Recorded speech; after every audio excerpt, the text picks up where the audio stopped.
So this is just really going to be one of those streams of consciousness things, and I want to talk today about discrimination.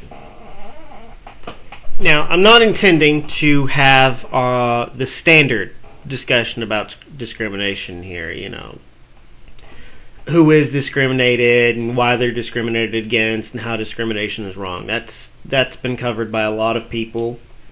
Some of them are smarter than me. Some of whom I like to think are not smarter than me, but it's been covered. What I want to look at today is, or what I'm talking about today is discrimination, how it occurs in the sense of, is it actually correct to discriminate or no? Now, this is all just thought experiment. This is admittedly based on some of my personal philosophies, but I'm not making any moral judgments here. I want to be very clear about that to start with. We are told in our modern Western societies that it is wrong to discriminate against people. I agree with this. The history of discrimination and the harms that it causes are long, manied, and terrible.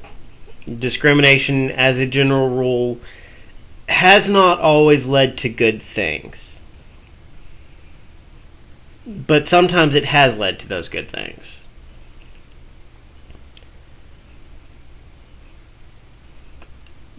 At the moment, though, that's not what I want to focus on. That might be the focus of the topic here later. But at the moment, what I want to focus on is we have a general attitude in our society, Western society, that discrimination is wrong.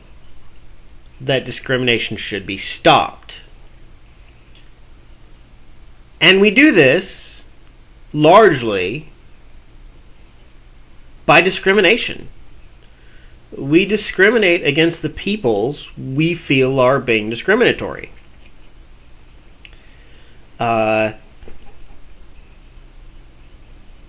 Rightly or wrongly, however discriminatory those people may be, and regardless of whatever evidence they have to base their discriminations on. And forgive my long pauses, I'm gathering my thoughts as I go along here. I read an article yesterday about a woman who has banned Muslims from her gun store and shooting range because she feels that Islam is a religion of violence.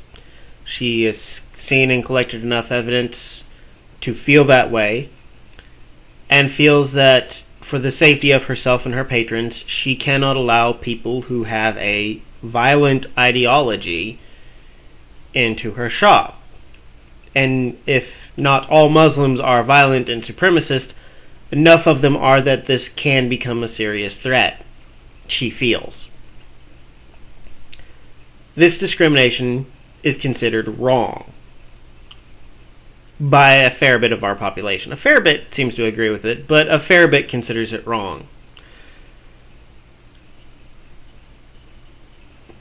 And so her discrimination is viewed as, say, racist or hateful, despite the fact that it's based not on race, but on a fear of an ideology, and the fear of those who live by that ideology to practice violence against those who do not live by that ideology.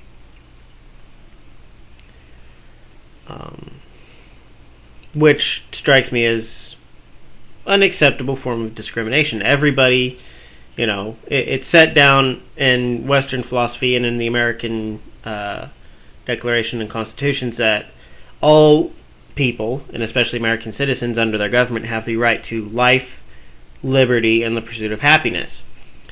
She is being discriminatory, but she's being discriminatory because she wishes to protect her life. As her life is her right, arguably, she does have the right to discriminate in order to protect that life. This can be banning Muslims from her shop But this can also simply be as simple as being discriminatory and not going down a darkened alley, or not going into a war zone. Those too are forms of discrimination. Discrimination is a choice in the negative, one could say. Essentially, that is what discrimination is. One discriminates against positive and negative outcomes. She feels that allowing Muslims, potentially violent Muslims, into her gun shop is a negative consequence for her and her patrons. She has made a choice. Some would argue that not only has she made a bad choice, she should not be allowed that choice.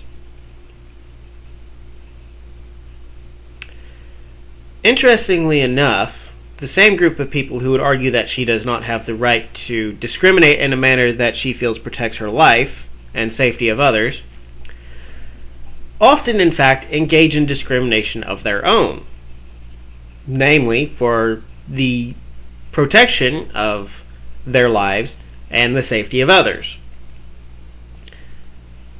The same political bent of people who feel that she should not be allowed to discriminate against Muslims in her place of business also tend to feel that people shouldn't have guns, and that, an even better example,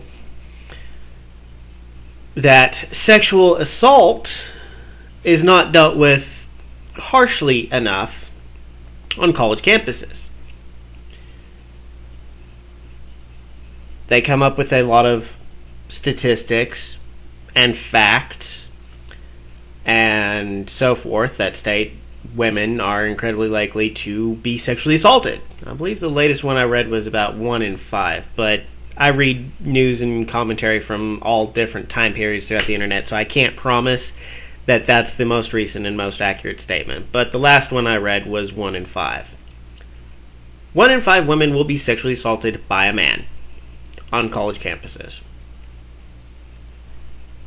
This has led to some practices that are discriminatory against male college students, in order so that female college students can feel safe and protected, even if 4 out of 5 of them will face no sexual assaults. But this is considered good.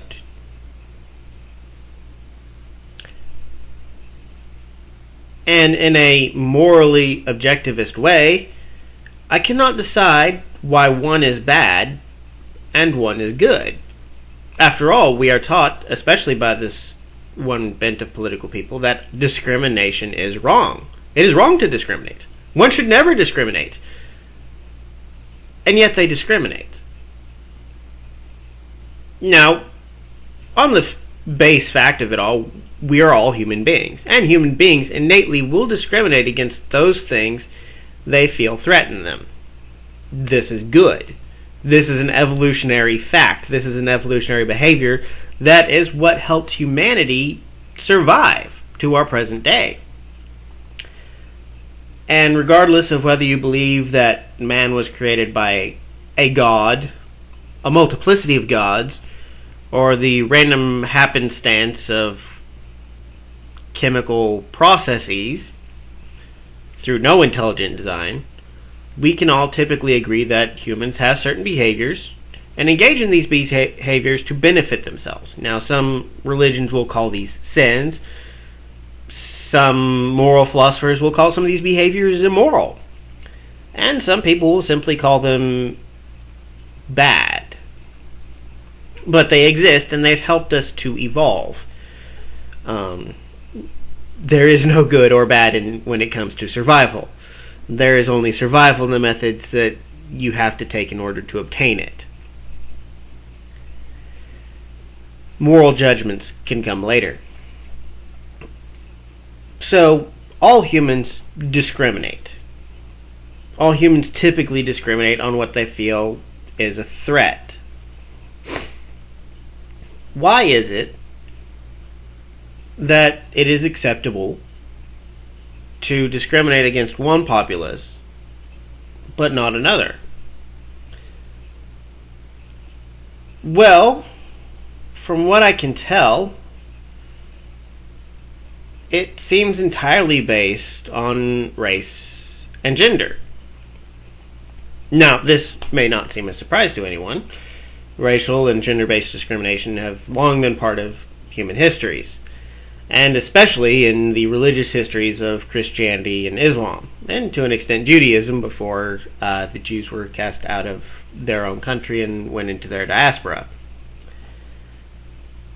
Arguably, it's occurred in all religions and cultures to greater or lesser extents, but we're most familiar with the monotheistic ones, so I'm not necessarily going to rehash it there. And ultimately, we've seen the evolution of which groups it's acceptable to discriminate against and which ones it's not. In the 1950s, for example, it was perfectly acceptable to discriminate against African Americans. Now, the reasons for this are many, documented, largely considered disproven, and irrelevant to this point. Legally, discrimination against African Americans is currently over. Socially, okay, probably still some there. We've had maybe 2 generations since the 1950s. Attitudes change. I'm completely believing that the current and previous generation have no real racial bias. The one before that, I'm sure there are still outliers. But, that was... what was that? Nearly 60 years ago, at least? So, 2-3 generations. We're moving past that. Socially, I don't see that racial discrimination should last more than another generation. If things go well. If racial lines keep being drawn and touted over, however, I don't know. That is a different discussion. We're not discussing racism in its existence today. What we are discussing is discrimination. Now, it seems that almost an inverse is coming true, because there became a narrative that white heterosexual men were responsible for everything bad in the world. Racism, sexism, etc., etc., etc. This is the popular narrative, at least in some circles. Is it true? I don't know. I don't care, honestly. The truth of the matter, or let me say it better, the factual nature of the narrative does not matter. What matters is that people believe it and act upon it as if it were true. Just as the factual nature of, say, Jesus Christ does not matter. People act and behave and believe accordingly as if it was true. And what I have discovered in life is that what people believe is true often is more important than, say, a fact. Because people will disregard facts. Even the most rational of people will disregard facts. People who pride themselves on their reason based on facts will disregard facts that they find uncomfortable with and come up with ways to discredit those facts, consciously or unconsciously, so that they do not have to believe them and act upon the reality of those facts. They will act upon the validity, well, not even the validity, but their faith in what they believe is true.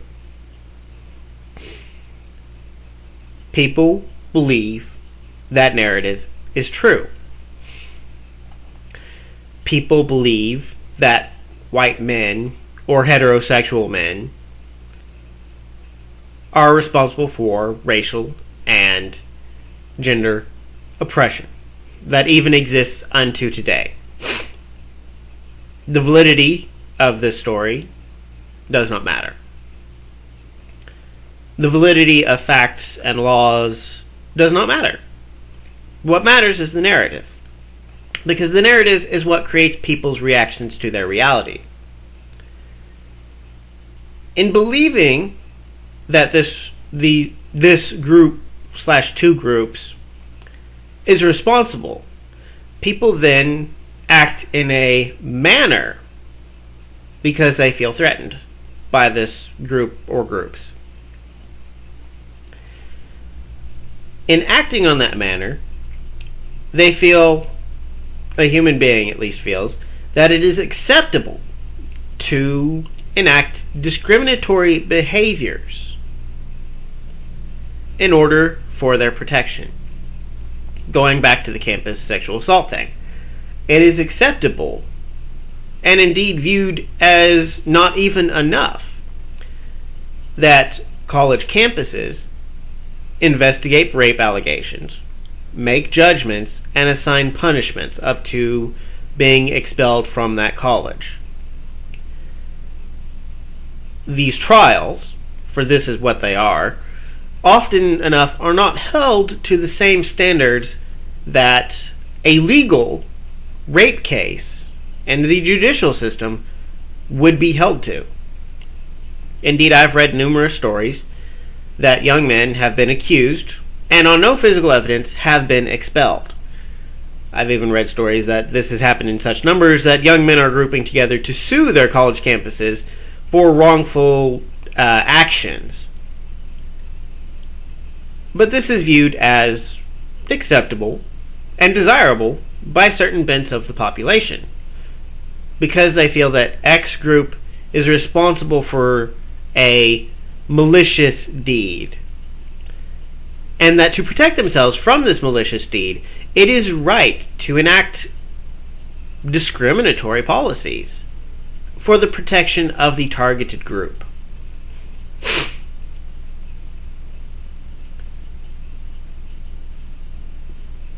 So, from a philosophical standpoint,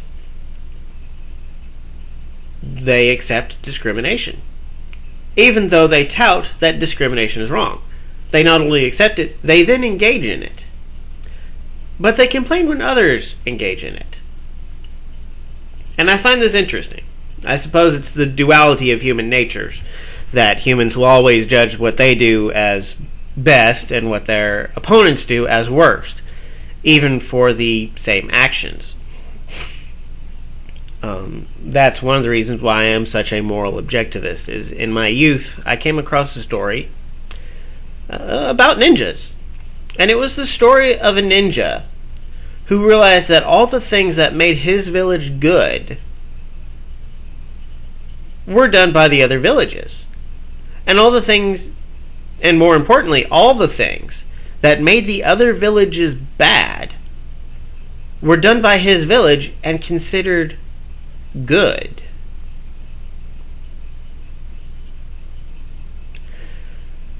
Now, I read an article in response to the hashtag Gamergate thing that is going around, which I probably will talk about in the near future.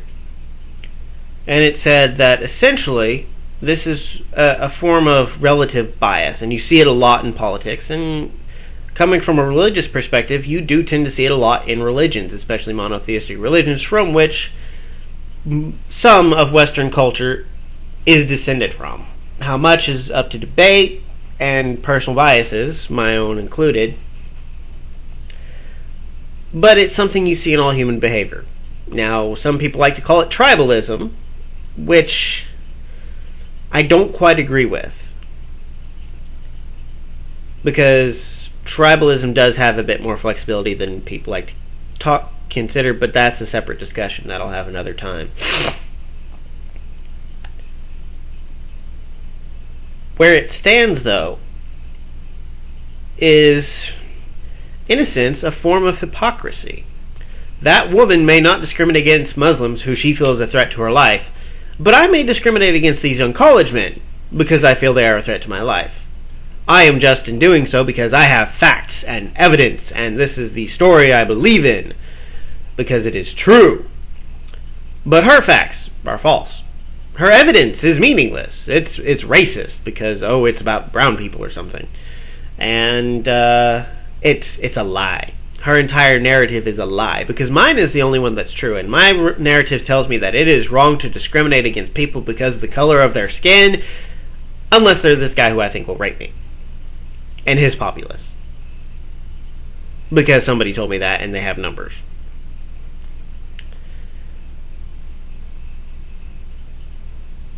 Essentially, that's what the story is.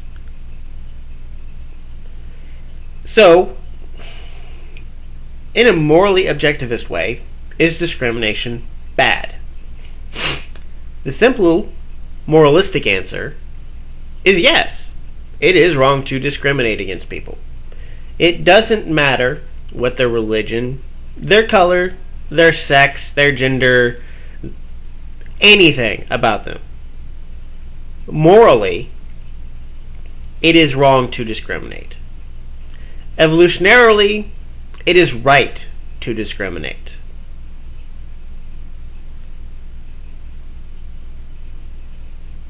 Well, where does that leave us?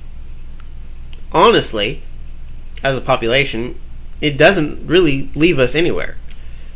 It leaves us in a state of two rights and two wrongs simultaneously. The action is both correct and incorrect in its behavior.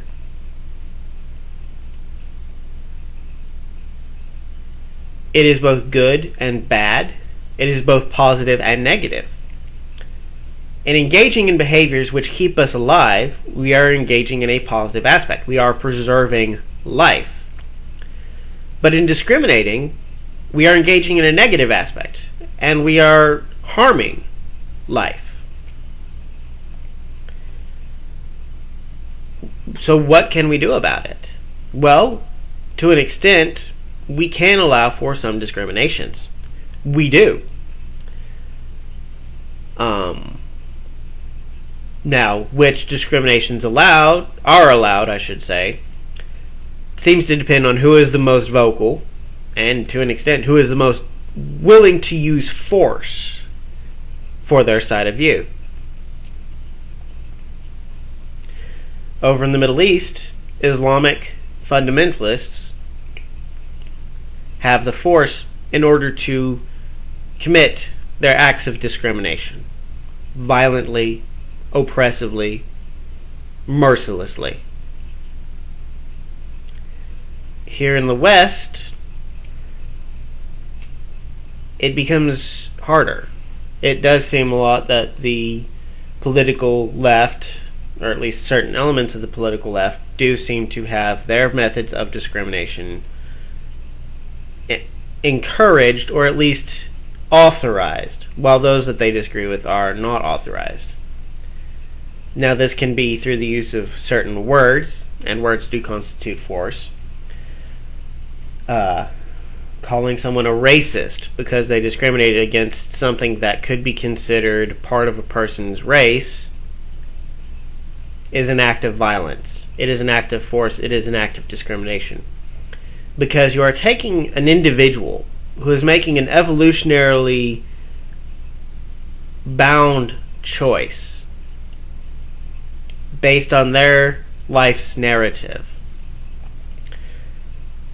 and you're lumping them in with a group of people they may not actually be a part of, so that you can discriminate against them. Because we have decided that it is acceptable to discriminate against certain ideologies, certain actions, certain genders, certain races, because the narrative changed and who's discriminated against change. But that doesn't make it right.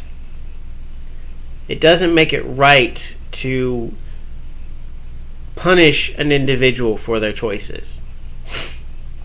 And honestly, if we want to look at it this way, we do have a basis for answering the question, is it right or wrong to discriminate?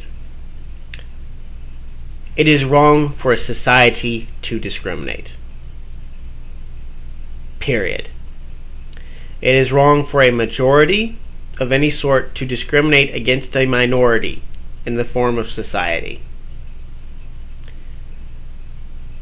That way only leads to pain, bloodshed, and tears. But it is right for an individual to be able to discriminate. Societies are made up of individuals. And as callous as this sounds, if individuals die in that society, they will be replaced. And that society, for the most part, will live on unless it suffers catastrophic losses to its populace of individuals.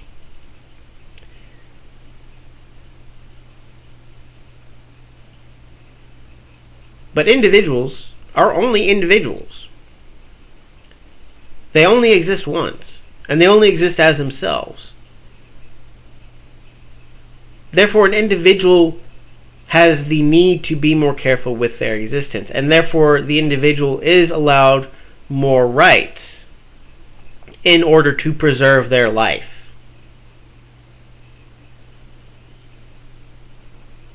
The caveat to this is that a society may act in a discriminatory manner when the entirety of that society, or at least a significant portion of that society, could face catastrophic loss. It's what's basically known as war.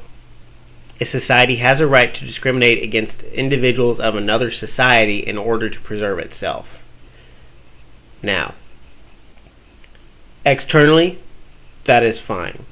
Internally, it gets a lot more complicated, because sometimes there are groups of people who are violent and who need to be stopped in order for the preservation of society. Now, this can be a criminal element, it can be a religious element, it can be a cultural element. A society has a right to exist, and it has a duty to its individuals to preserve their life and their liberties. And if that means that it needs to discriminate against those who are a true physical threat, then a case can be made for society-based discrimination. But it has to always be careful. And it is better to let it be decided on an individual basis rather than a society basis, rather than a group basis. Groups that are allowed to discriminate against each other within a society only weaken that society and destroy it. They only breed anger and resentment. And it's regardless of who that discrimination is against or why that discrimination exists. In the case of the first woman, she feels that there is a serious, violent threat against her by individuals of a certain ideology.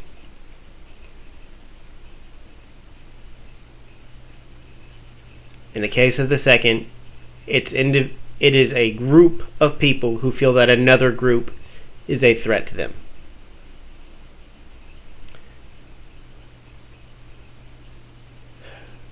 I'm trying to figure out how to wrap this up.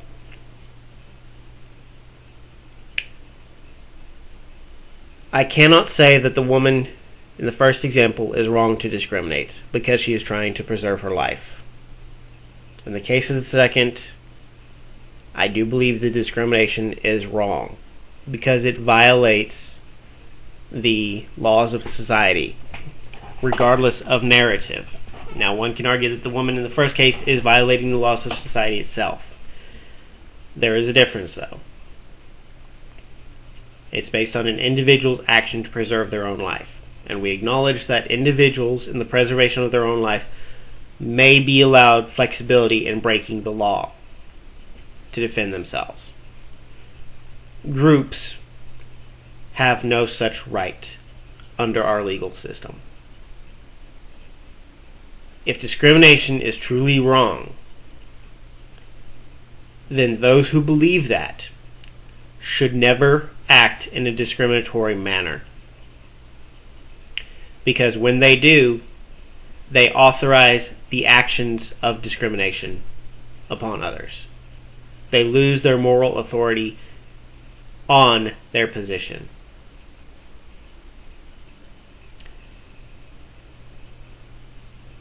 And that's where I stand on this. So, thank you for listening to my disjointed ramblings. Have a wonderful day, and hella bless.